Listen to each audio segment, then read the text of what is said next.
Good morning, all. How we doing? I hope everybody's well. Um, the a second video for the morning. Um, if you um, happen to catch earlier this morning, the video for the services coming up this weekend. I just wanted to encourage everybody. Yeah, and if you have an opportunity, I don't usually do this, but if you have an opportunity to share that video, just again, as an encouragement for the services this weekend and a little bit of encouragement for life and prayer, I would ask you to do that. We are, we're just, yeah, just as a body, we're incredibly blessed by God to have all that we have, although it can seem like a contradiction, as difficult as times are sometimes in the now. I don't want us to lose sight of the fact that we are incredibly blessed as a people, primarily to be, called children of God, to have the Creator delight in us and love us and seek us and come after us. And that's kind of what we're going to talk about today.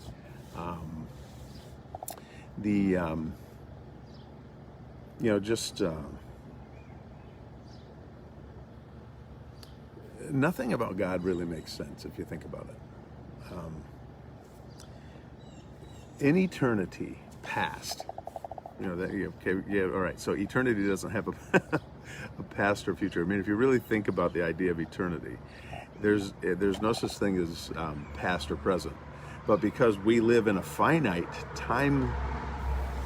time-trapped existence, we add that word past so we have context, right? So how crazy is God, right? So in eternity past, or his self-existence, his always having been. God says, I am the Alpha, the Omega, I'm the beginning and the end. He has always been. He has never not been. God has always been God. And it's hard for us to grasp because we're in time. Time begins and ends. Our lives start and stop. We're just, we're fragile, and we're just, what's the word I'm looking for? I can't think of the word. Fragile and, I don't know. The word finite keeps coming to my mind. Hate to sound redundant, but that's just the truth, right? We're human. So in eternity past, God had perfect fellowship. Now he's got perfect fellowship now, but I'm contextualizing and how crazy God is. So in his perfect fellowship, Father, Son, and Holy Spirit, as one God, still mysteriously dwells as three beings, three entities, three people, in perfect koinonia, utterly enjoying one another's company, utterly in perfect harmony. Now, how God does this in his eternal economy, I have no idea. But here, temporary is a good word. Thank you, Beth. There was a moment in time, in eternity, that God chose to establish time. And in that time, in the context of time, he chose to have children. He chose to create. He chose to make. He chose to express his very being, his very essence, his imagination, his wisdom, to be able to shower his grace on all that is made. So we are the expression. We are the extension of the expression of his heart. That's a pretty crazy thought. Knowing full well that he would have to go to great lengths to prove to his creation his desperate love for them, to accentuate his grace, to declare the extent of his love. How far would he go for mankind? How far would he go for his creation? How far would he go to demonstrate the extent of his love, of his mercy, of his grace, of his patience, of his kindness, of himself. I mean, that's really pretty crazy. That's a creator God, a holy, righteous, glorious, majestic God who chose to humble himself, who chose to create mankind for his enjoyment, for his delight, that his offspring would delight in him. It's unimaginable to me. It's beyond my ability to comprehend, to even apprehend. And my prayer for me and for all of us is that our hearts would be quickened by that. Even the mysterious aspect of it, the incomprehensible nature of it, the inexpressible joy that it promises to bring. That as we dwell on the perfection of his fellowship, his koinonia, the love he had for himself and one another, in the context of perfect community, he chose to, in essence, taint that by making man, watching man fall, grieving man's fall, and then by his great wisdom coming after us to demonstrate how deeply and passionately and committedly he loves us. To me, that's crazy. So we're going to look at a crazy verse, or a crazy set of verses. We're going to go to 1 Corinthians 1, and we're going to look at God's craziness. So I'm going to start at verse 18. I'm going to pray real quick. Father, thank you for your word. Thank you for being crazy. And remind us, though, that the reason it appears to be crazy is because it's so far beyond us. It's so, seems so impossible. But to you, it's the natural expression of who you are. And we get to be the recipients of that. And then the delivery men and women of that. That as we have received it and now participate in it, we get to bring it. Father, just bless this word to our hearts today. Amen. So it says in verse 18, it says, for the message of the cross is foolishness. For the message of the cross is foolishness. You know, I just described that. But listen what it says. It says, for the message of the cross is foolishness to those who are perishing. Those who see the cross, hear about the cross, hear about Jesus, hear about God and being God and the glorious creator God, the all-wise God, the all-powerful God, the majestic God. To somebody who's perishing, the fact that he exists for some is mere foolishness. The fact that he is a God that is gracious and kind is foolishness. And so it's difficult to receive. It's difficult to accept. And so they look at the cross and they think, what God behaves this way if he were God? For the message of the cross is foolishness to those who are perishing, but it is, listen, but to us, those of us who believe, those of us who are being saved, it is the power of God. It is the very expression of the fullness and the extent of and the depth and the passion of his love, the depth of his compassion. So for the message of the cross is foolishness to those who are perishing, those who refuse to receive it, to see it for what it is. But to us who are being saved, to us whose eyes have been opened to it and to have received the love of God, it's the power of God. It is the very expression of his heart. So God goes on to say, I will destroy the wisdom of the wise. The intelligence of the intelligent I will frustrate. By your own means, by your own smarts, by your own wisdom, you can't comprehend this. By your own self-will and ability to, or desire to save oneself, or the idea that you can. I'm going to frustrate that. So he goes on to say in verse 20, where's the wise person? Where's the teacher of the law? Where's the philosopher of this age? Has not God made foolish the wisdom of the world? For since the wisdom of God For since in the wisdom of God, by God's wisdom, the world through its wisdom did not know him. So here is God, and he has given man the ability to think and the ability to grow and to grow in knowledge, but over time he did not allow man to apprehend him, comprehend him, to understand him by his own intelligence and own wisdom. Why? Well, I'm going to go to Acts 17 for a moment. In Acts 17, Paul is in Athens, and being in Athens, what he's doing is he's trying to explain to the Greeks, who the Corinthians were, by the way, he's trying to explain to them about this God. And he's trying to convince these people who thought they were all wise. Here's the idea of the Greek, okay, and the Corinthian. They thought they were all that, intellectually and in regard to wisdom. Arrogant. They saw themselves as being better than all people in terms of the way they thought, the way they spoke. They practiced the discipline or the art of rhetoric, which was the ability to kind of try to argue circles around things. They saw themselves, they were incredibly proud of this aspect of their culture and of their people, which is why Paul speaks to it in the manner which he does. But I want to read something out of Acts 17 real quick. He says, and this is Paul speaking to the Greek. He says, the God who made the world and everything in it is the Lord of the heaven and the earth and does not live in a temple built by human hands.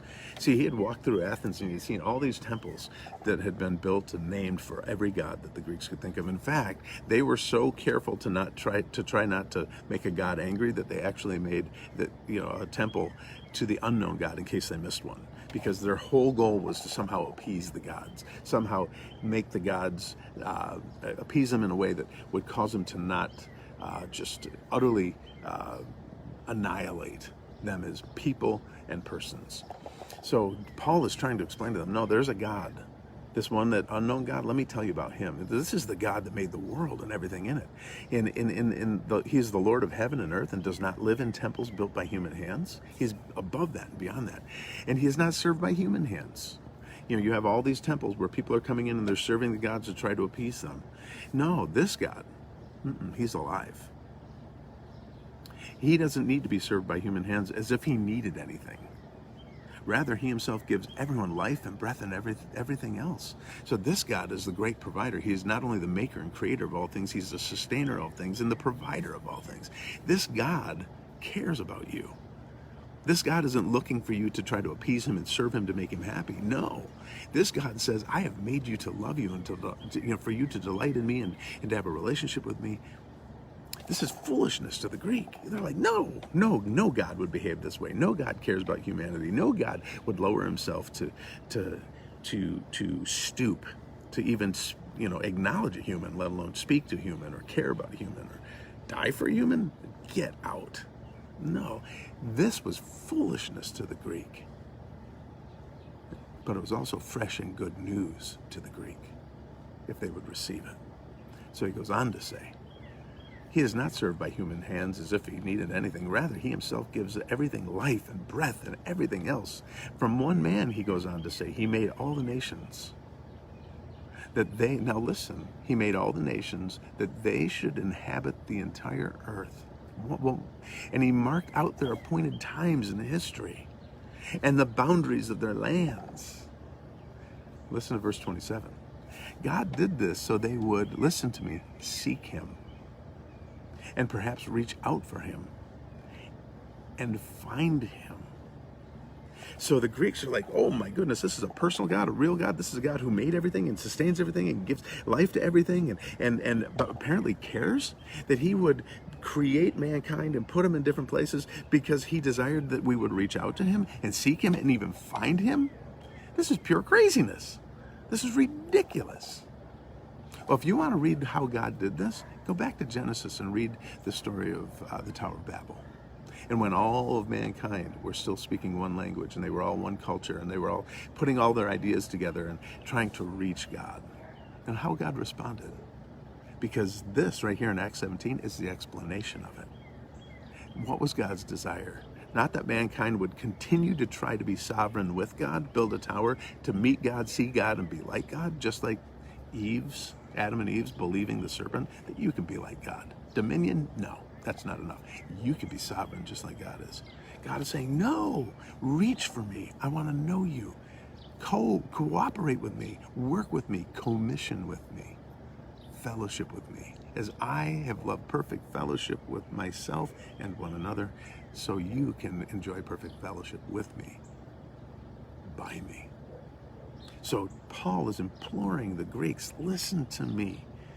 All these gods you are serving, impersonal, apathetic, they don't give a rip about you. You're working your tail off to build these temples and try to please them and appease them and do all these work as if they need you to do that for them. Why? Because they do. And they're not even alive. Let me tell you about this alive God.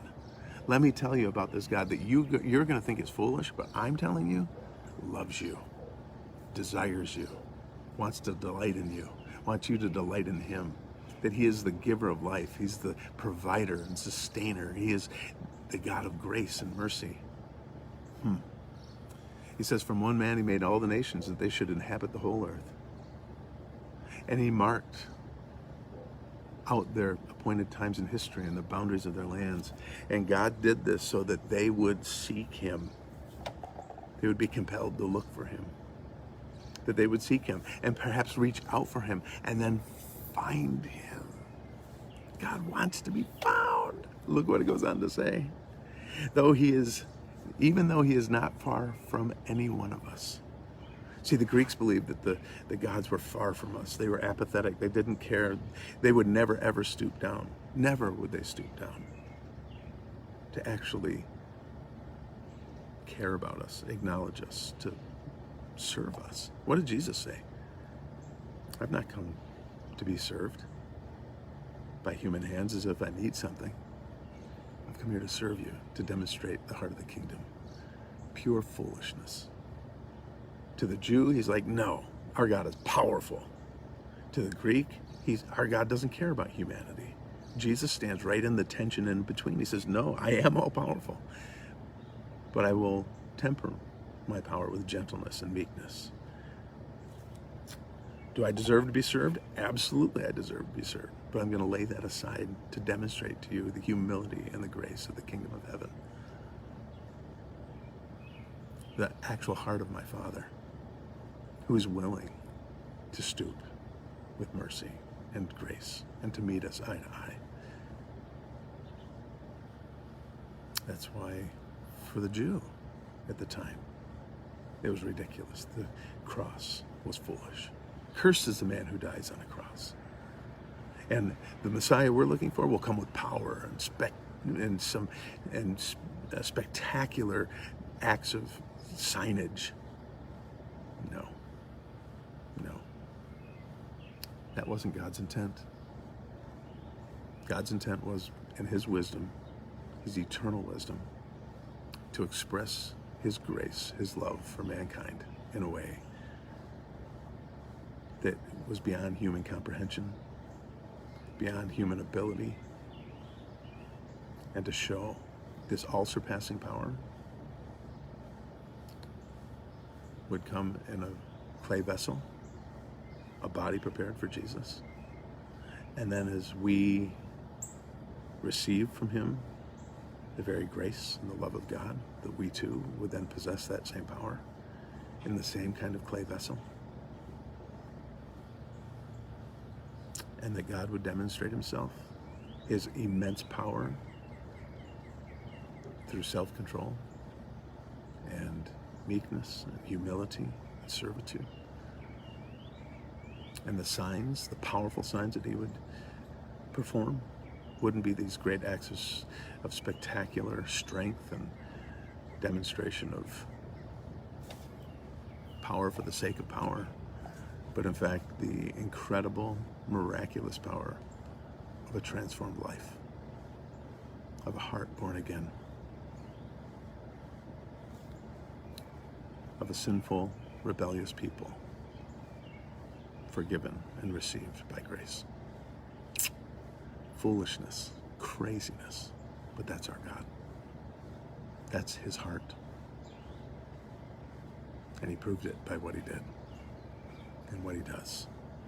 And then proves it even further by letting us join him in the business of the kingdom. Having received love, we walk in love. We get to be the extension of that love. May that be so.